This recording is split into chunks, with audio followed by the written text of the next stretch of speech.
Do you like dystopian, noir near futures where technology makes anything possible?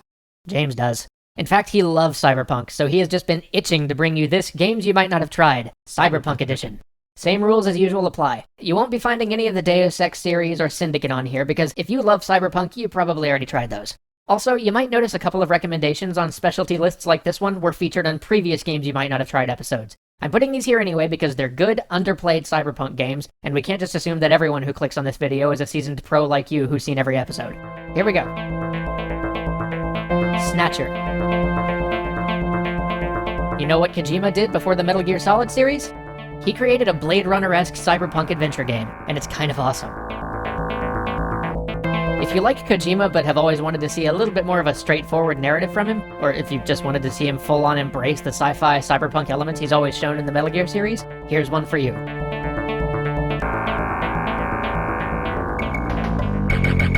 Shadowrun for the Super Nintendo. One of those forgotten greats in the annals of the SNES RPGs, this game falls more in the vein of some of the Black Isle or Origin work than the JRPGs you mostly find on that console.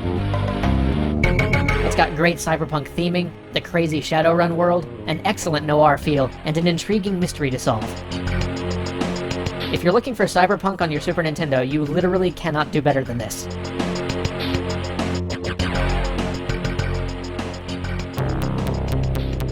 Shadowrun on the Genesis. If you want more 16-bit cyberpunk, there was a Shadowrun made for the Genesis as well, and though the title's the same, these are completely different games. This one's more of an open-world adventure, with an overarching mystery for you to unravel while you explore to your heart's content.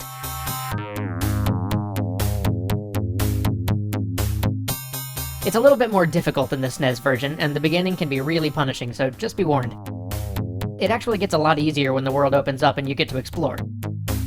So don't get discouraged if you find yourself out of clips and desperately grinding at the very beginning. It'll get easier.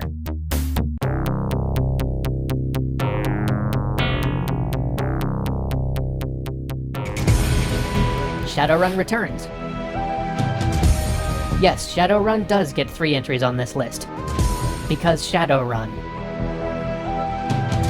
And nearly 20 years after its predecessor was released on the SNES, this return to the Shadowrun world, while far from perfect, is an excellent start.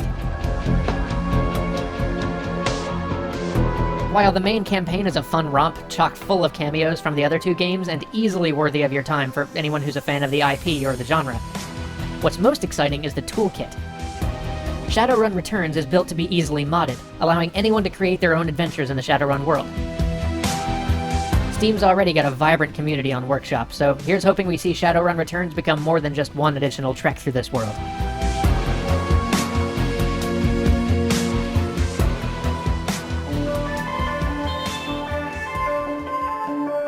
System Shock 2.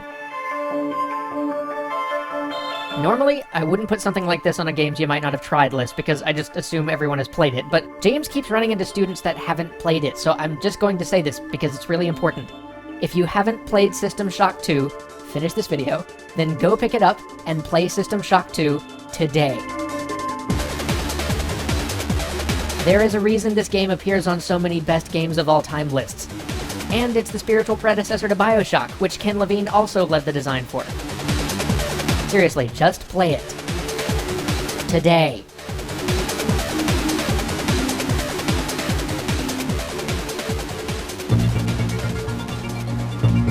Uplink. If you ever wanted to play a hacker simulation that doesn't involve all of that tedious knowing command lines, here it is. And actually, if you can get through the atrocious UI and user experience, it's got a lot more narrative to it than I was expecting when I first jumped in. There's conspiracy, mystery, betrayal. Heck, they even have a morality meter. And they call it your Neuromancer rating. Come on, that's great.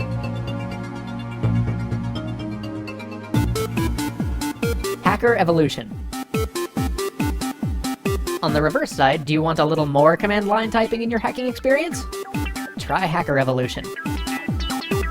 I'll confess that I found the having to type in every command and every server address a bit on the tedious side, but if that's your bag, you will certainly get your fill with Hacker Evolution.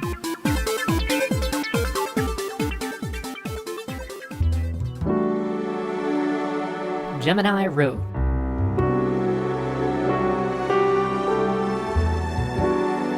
This This one is a bit more Blade Runner than Cyberpunk, but I have to put this one here just for the style and the world.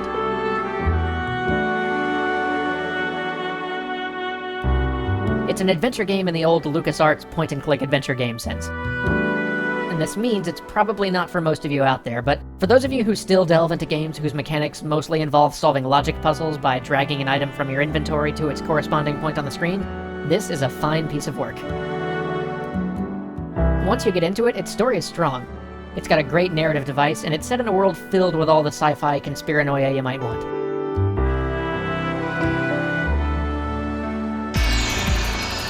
Burn Cycle. What list of Cyberpunk games would be complete without Burn Cycle?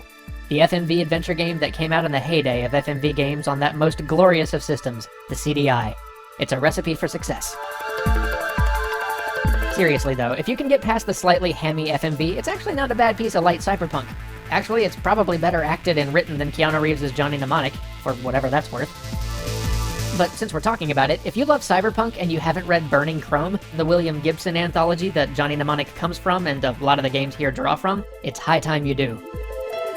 It's a great book, and you might get more out of your playing a lot of these games knowing the roots of the genre. So yeah, book you might not have tried, Burning Chrome.